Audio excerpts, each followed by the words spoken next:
साथियों, बिहार एएनएम 10,709 को लेकर के एक जो है अफवाह फैलाई गई थी कि बिहार सरकार जो है इस वैकेंसी को रद्द करना चाहती है। ये भर्ती को जो है बिहार सरकार रद्द करने का जो है ऑफिशियल सूचना कहीं भी नहीं दिया है। साथ ही स्वास्थ्य मंत्री मंगल पांडे का जो बयान आप देखेंगे, उस बयान में जो है कहीं भी नहीं कहा गया था कि हम जो है इस बहाली को रद्द कर रहे हैं और नया सिरे से बहाली लेके आएंगे। तो फिर आखिर जो है ये बात कहाँ से चला और कहाँ से ये बात निकल के आई कि बिहार सरकार जो है सुप्रीम कोर्ट में इस बहाली को रद्द करना चाहता है?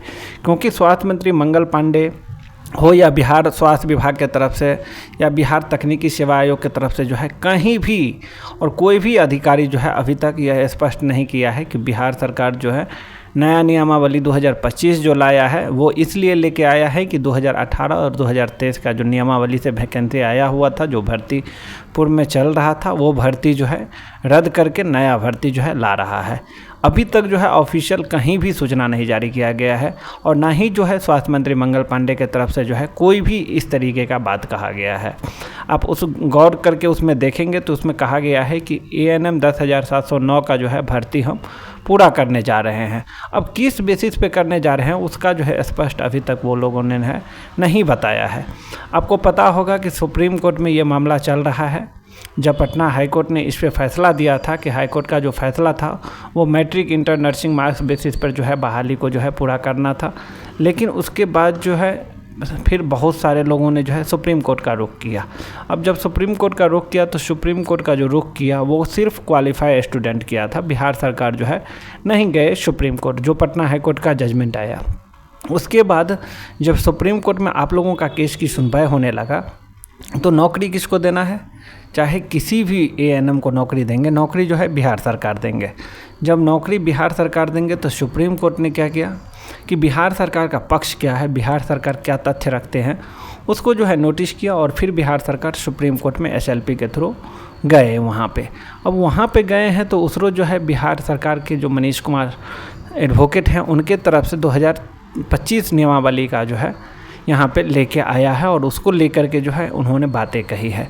बट बिहार सरकार के जो एडवोकेट थे उन्होंने भी नहीं कहा है कि ये वैकेंसी को जो है हम रद्द करके नया वैकेंसी लेके आएंगे। उस रोज़ जो है बिहार सरकार को 3 हफ्ते का समय दिया गया।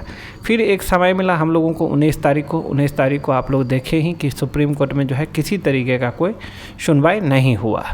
तो अब जो पटना हाई कोर्ट ने जो फैसला दिया था एएनएम के 10,709 पदों की बहाली जो है पटना हाई कोर्ट का बड़ा फैसला था। उस फैसला में कहा गया था कि जो नियमावली है उसको आप बीच में चेंज नहीं कर सकते हैं और पुराना नियमावली के तहत ही जो है आपको बहाली लेना होगा, यानी कि 2018 का जो नियमावली था उसके तहत ही बहाली लेके आना पड़ेगा।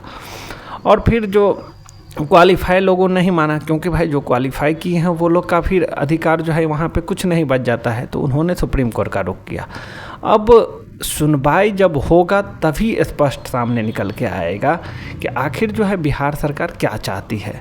अब देखिए यहाँ पे एक चीज़ और हो जाता है कि बिहार सरकार अगर चाहती है कि वैकेंसी को रद्द करके हम नया सिरे से बहाली लेके आएंगे तो बिहार सरकार के लिए भी जो है इतना आसान नहीं रहेगा वैकेंसी को रद्द करना, क्योंकि सुप्रीम कोर्ट के ही जजमेंट में कहा गया है कि जो प्रोसेस पूरा कर लिया जाता है या जो भी भर्ती की प्रक्रिया है वो लगभग जो लास्ट चरण में आ जाता है तो आप जो है बिना कुछ तथ्य के जो है बहाली को आप रद्द नहीं कर सकते हैं, क्योंकि इससे जो है समय का बर्बादी होता है। जो एएनएम लगातार 2 साल से इस भर्ती के लिए इंतज़ार कर रहे हैं, प्रतीक्षा कर रहे हैं, उसका समय का बर्बादी होता है।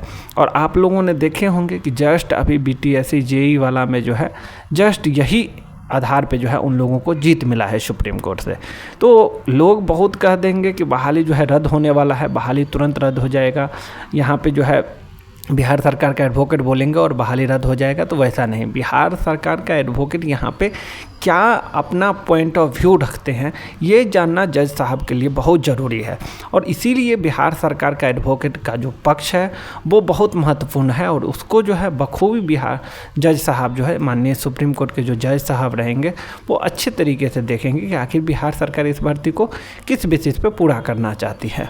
और अगर 2025 का बेसिस पे बहाली अगर पूरा करना चाहता है तो लगभग जो है सारी प्रक्रिया सेम है।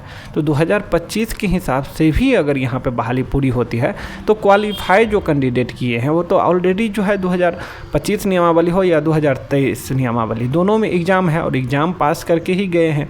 नॉर्मलाइजेशन इसमें भी है, नॉर्मलाइजेशन उसमें भी है, वो सारी प्रक्रिया करके गए। हाँ, एक ही चीज़ इसमें नहीं दिया गया है कि आप अगर हायर डिग्री किए हैं, जैसे ANM किए हैं या GNM किए हैं, उसका मार्क्स जो 15 मार्क्स आपको 2023 नियमावली में जुड़ता, वो अब जो 2025 का नियमावली है इसमें आप लोगों को ये जो है जो हायर एजुकेशन का जो है वो आपको मार्क्स नहीं जुटेगा। तो ये एक अलग प्रक्रिया जो है 2025 नियमावली में लाई गई है।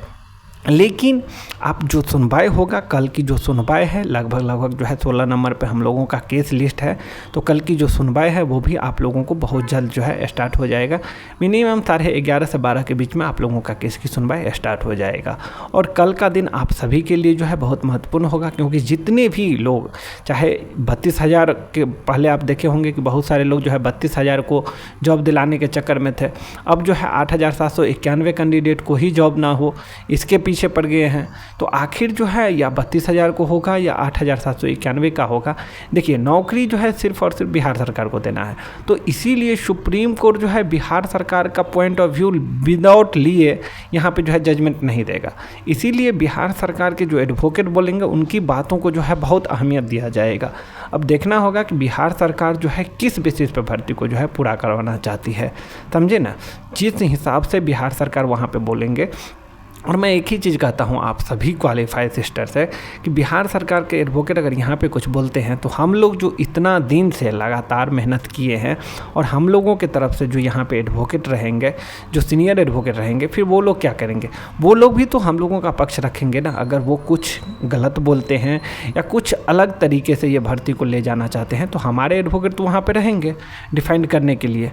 जब हम लोग इतना पैसे दिए हैं, लगातार स्टार्टिंग से हम लोगों ने इतना मेहनत किए हैं, तो हमारे एडवोकेट का भी तो यहाँ पर फर्ज बनता है कि यहाँ अपना पक्ष रखे। और जिस बेसिस पे होगा वो आपको आने वाले समय में जो है पता चल जाएगा। नया नियमावली आया है तो नया नियमावली से आप देख ही रहे हैं, स्वास्थ्य विभाग में जो है लगातार नया भर्ती जो है आ रहा है। लेकिन जब ये पूर्व में भर्ती आया हुआ है तो उस भर्ती को आप नया नियमावली से कैसे आप बहाली करवा सकते हैं, नहीं करवा सकते हैं। तो इसलिए अब देखना होगा कि सुप्रीम कोर्ट जो है किस चीज़ को जो है अहमियत देता है। आपको पता होगा जो भी कैंडिडेट क्वालिफाई हैं उसको जो है फर्स्ट प्रायोरिटी दिया जाएगा, क्योंकि जब आप कोई भी चीज़, कोई भी सरकारी संस्था में आप अगर क्वालिफाई करके जाते हैं तो वहाँ पे जो है आपको सबसे पहले अहमियत दिया जाता है।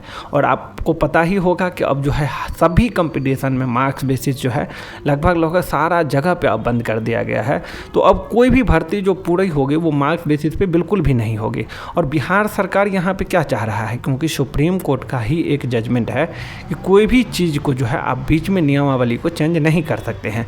तो बिहार सरकार को कहीं ना कहीं लग रहा है कि सुप्रीम कोर्ट में भी अगर इस मुद्दा पे अगर बहस होता है और नियमावली अगर सेम देता है कि आप जो है भर्ती की प्रक्रिया के बीच में आप नियमावली को चेंज नहीं कर सकते हैं, तो फिर सुप्रीम कोर्ट जो है जजमेंट दे देंगे 2018 नियमावली से। तो बिहार सरकार तो यहाँ पे स्पष्ट कर दिए हैं कि हम जो है अब किसी भी हाल में मार्क्स बेसिस पे भर्ती को नहीं लेंगे। तब जा कर के बिहार सरकार सोचेंगे कि नहीं, अब जो है नियमावली 2025 हम ला ही दिए हैं, सारा काम हमारे तरफ से पूरा है। तुरंत जो है सुप्रीम कोर्ट में ये दलील दे देते हैं कि सर हमारे पास जो है सारा चीज़ क्लियर है, रोस्टर वगैरह सारा क्लियर है, इस बहाली को कैंसिल करके और सेम 10,709 पदों को ही लेकर के तुरंत नोटिफिकेशन निकालते हैं और तुरंत जो है हम लोग इसका एग्ज़ाम वगैरह लेंगे और तुरंत हम बहाली को नए सिरे से पूरा करेंगे। तब जा कर के ये भर्ती जो है हो सकता है कि रद्द हो जाए। लेकिन अभी तक जो है भर्ती कहीं भी जो है किसी तरीके का ये नहीं है ऑफिशियल सूचना कि ये भर्ती रद्द हो रहा है। तो बस एक दिन का समय है, कल देख लीजिए कल क्या होता है, उसी आधार पर यह भर्ती आगे पूरी होगी।